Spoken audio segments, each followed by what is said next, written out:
Nestled deep within a dense forest, the lake shimmered under the pale moonlight, surrounded by whispers of superstition and tragedy. Locals called it the Lake of Echoes, a place said to claim those who ventured too close. Stories abounded, of fishermen disappearing without a trace, of hikers vanishing from well-trodden paths, and of strange, disembodied voices drifting over the water at dusk. For Liam and his friends, the tales were too tantalizing to ignore. Drawn to the remote town for a weekend escape, they had stumbled upon the legend in the dimly lit corner of a lakeside bar. A grizzled fisherman, his voice low and ominous, spoke of the lake's eerie pull. "Some places aren't meant to be found," he warned, his eyes fixed on his untouched drink. The group, however, was undeterred.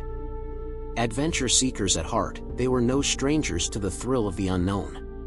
By the time dawn broke, plans were set. They would explore the lake's depths themselves.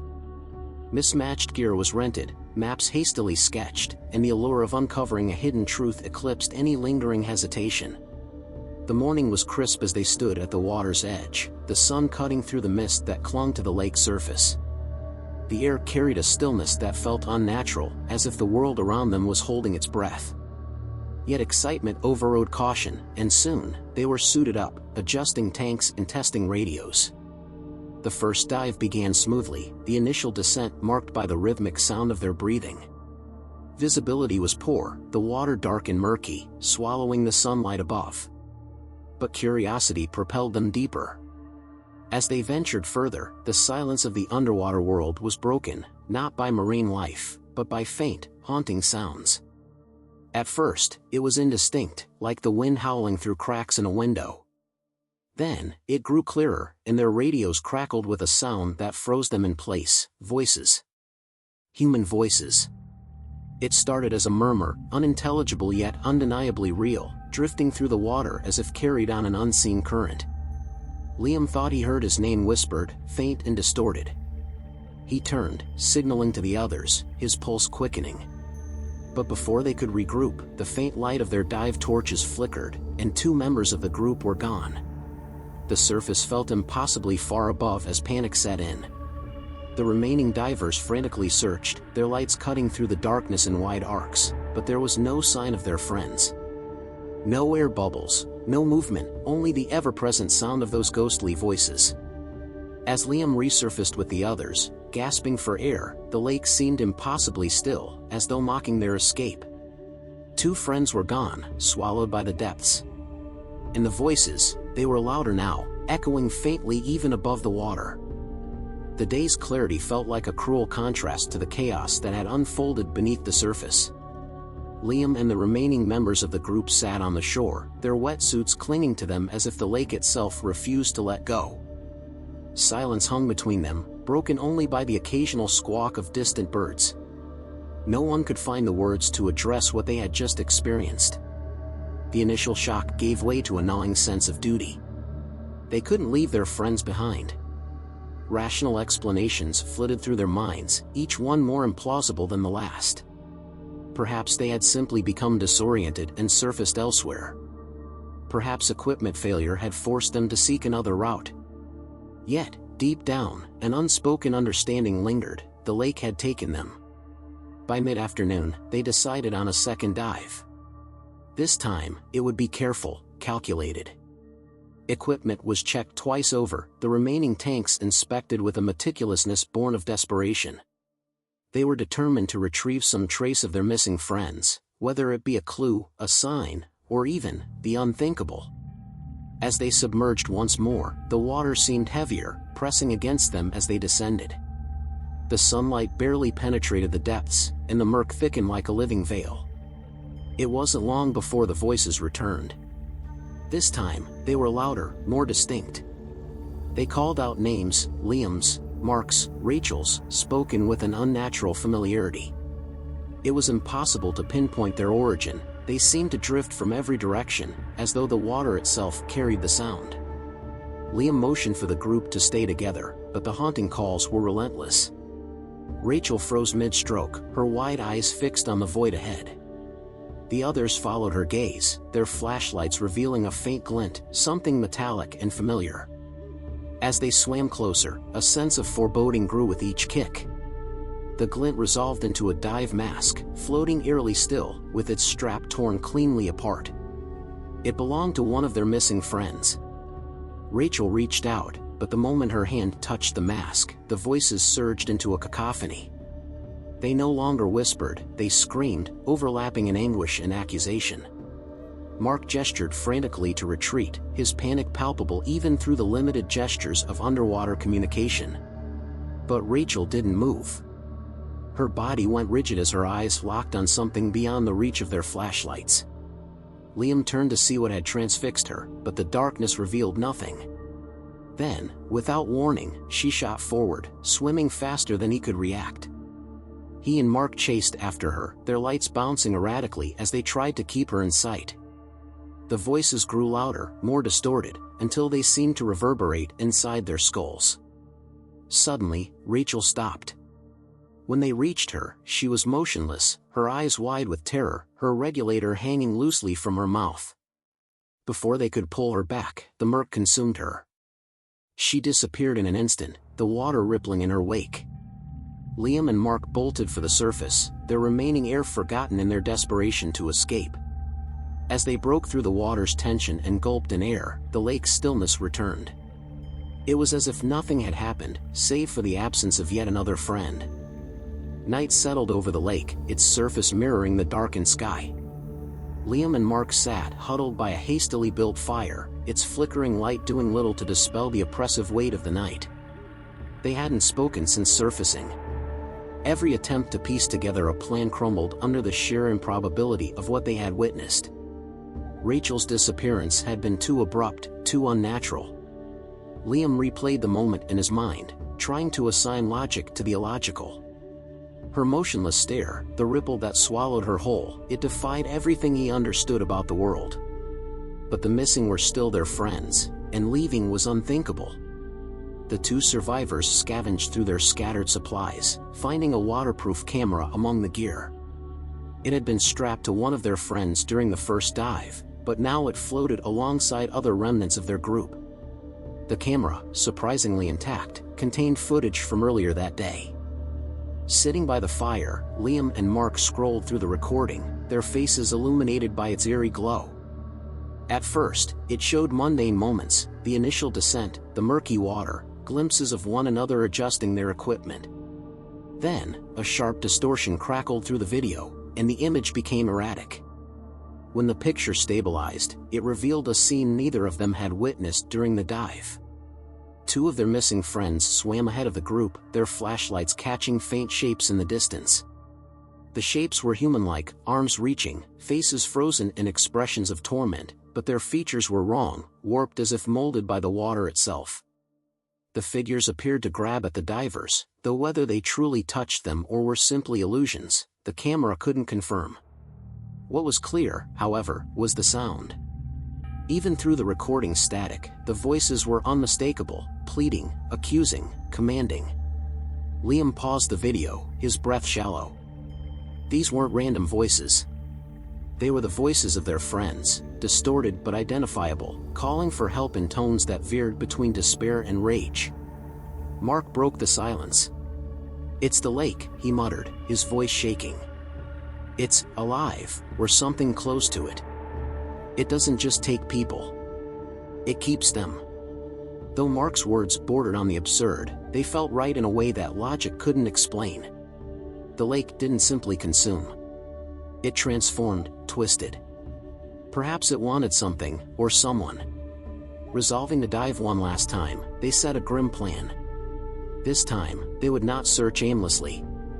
The camera's footage revealed an approximate direction, a focal point where the strange figures had appeared.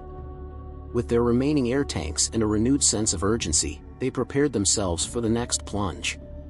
The night wore on as they sat in uneasy silence, the fire sputtering out and leaving them alone with the looming stillness of the water.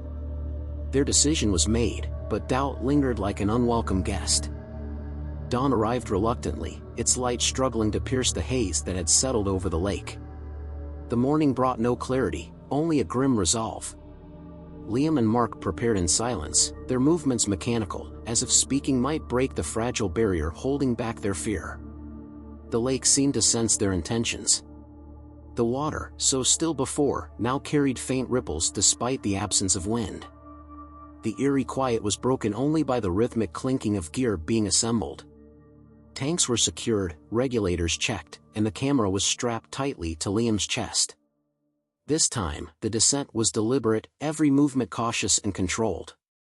The murk enveloped them quickly, the faint sunlight above fading into obscurity. They swam side by side, their flashlights cutting narrow beams through the impenetrable gloom.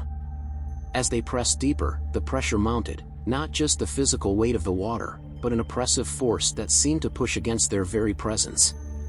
The voices returned, louder than before, filling the space around them. This time, they were accompanied by something worse, a pulse. It wasn't a sound so much as a vibration, a rhythmic thrumming that resonated in their chests, growing stronger with every meter. The lake felt alive, its presence no longer a passive enigma but an active, hostile force. The camera recorded everything, its lens capturing the flickering shadows that seemed to move just beyond the reach of their lights. Shapes emerged intermittently, glimpses of twisted limbs and faces frozen in silent agony. Liam refused to stop. He gestured to Mark to continue, though every fiber of his being screamed for him to turn back. At last, they reached the point from the footage. The pulse grew deafening, reverberating through their bodies, and the water thickened around them. In the distance, a faint glow materialized, a sickly, undulating light that seemed to draw them in. As they approached, the glow revealed its source, a cluster of jagged rocks, their surfaces covered in an unnatural, bioluminescent algae. The rocks formed a crude circle, like a boundary marking a forbidden place. Within it, the water churned unnaturally, the current spiraling downward into an abyss that seemed bottomless. Floating above the churning vortex were the figures. Liam and Mark froze, their flashlights illuminating what they had feared most, the missing members of their group.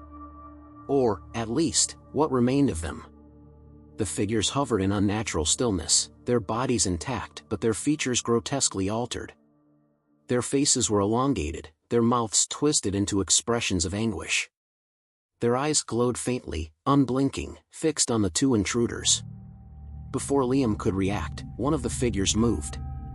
Its arm stretched forward, the motion slow and deliberate, as if beckoning him closer. The voices grew deafening, overlapping in a chaotic symphony of despair and malice. Mark panicked. Without warning, he turned and began to ascend, kicking frantically toward the surface. Liam reached for him, but his hand missed, the darkness swallowing Mark's form as he disappeared upward. Liam was alone now, the figures closing in, their movements unnervingly fluid. The vortex below seemed to pull at him, not with force, but with a sickening allure. The camera's recording light blinked steadily, capturing his final moments as the glow of the abyss enveloped him. Mark broke through the surface with a gasp, his lungs burning as he gulped the damp, cold air. The lake greeted him with the same unsettling stillness, its surface undisturbed, as though it hadn't just swallowed yet another soul. For a moment, he floated motionless, paralyzed by guilt and terror. He turned, scanning the water for any sign of Liam. The ripples he'd caused on his ascent dissipated quickly, leaving nothing but a mirror-like calm. Liam was gone. The silence of the lake seemed heavier now, pressing down on Mark like a shroud. Dragging himself onto the shore, he collapsed, trembling. His gear felt suffocating, a reminder of how close he'd come to succumbing to whatever horror resided beneath. But his relief was fleeting. The memory of Liam's fading flashlight and the inhuman figures that surrounded him gnawed at his thoughts. Struggling to his feet, Mark stumbled toward their campsite, his legs weak and unsteady. The fire from the previous night had died, leaving behind a faint trace of smoke curling into the morning sky.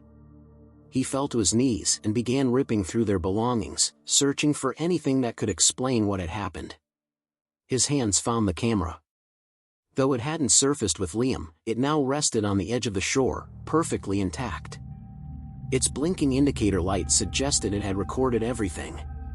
Mark hesitated. He didn't want to see what the camera had captured, but he needed answers. His hands shook as he rewound the footage and pressed play.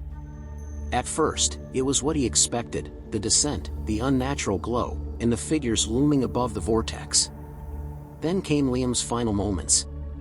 The camera trembled as he had reached for Mark, the light flickering erratically. And then, a horrifying sight emerged. The figures weren't just watching, they were changing. Their limbs lengthened, their torsos stretched, and their faces twisted further into grotesque mockeries of humanity. Their glowing eyes locked on the lens as they began to chant, a sound so guttural and alien that Mark instinctively dropped the camera. But the footage didn't stop. From the screen, the vortex's glow intensified, and the figures disappeared, replaced by Liam himself. His body hovered lifelessly, his face slack, yet his eyes radiated the same sickly light. The camera's perspective blurred as it spiraled into the depths, as if drawn into the vortex. Mark's breath hitched as the screen went black. For a moment, there was nothing. Then, a voice crackled through the device. It wasn't distorted or otherworldly, it was Liam's voice. "Mark," it called softly, calm yet insistent. "Come back." Mark hurled the camera into the lake. It sank without resistance, leaving only faint ripples. He stumbled backward, his mind reeling. The lake was alive, and it had taken Liam. Worse, it wanted him too. He didn't wait to see if the lake would call again. Grabbing what little he could carry, Mark fled, his breath ragged and his mind unraveling. As he reached the edge of the woods, he turned for one last look. The water was still, its surface betraying no sign of the horrors beneath. Months passed before the footage surfaced online. Local authorities had found the abandoned campsite and the camera washed ashore. The recovered video became the centerpiece of an amateur documentary titled The Lake That Calls. It gained traction quickly, its chilling images captivating audiences across the world. The final moments, where Liam's voice echoed through the recording, became infamous. Viewers claimed to hear different names spoken in the static, their own names whispered faintly if they listened closely enough. And so, the lake waited, patient and hungry, for those who could not resist its call.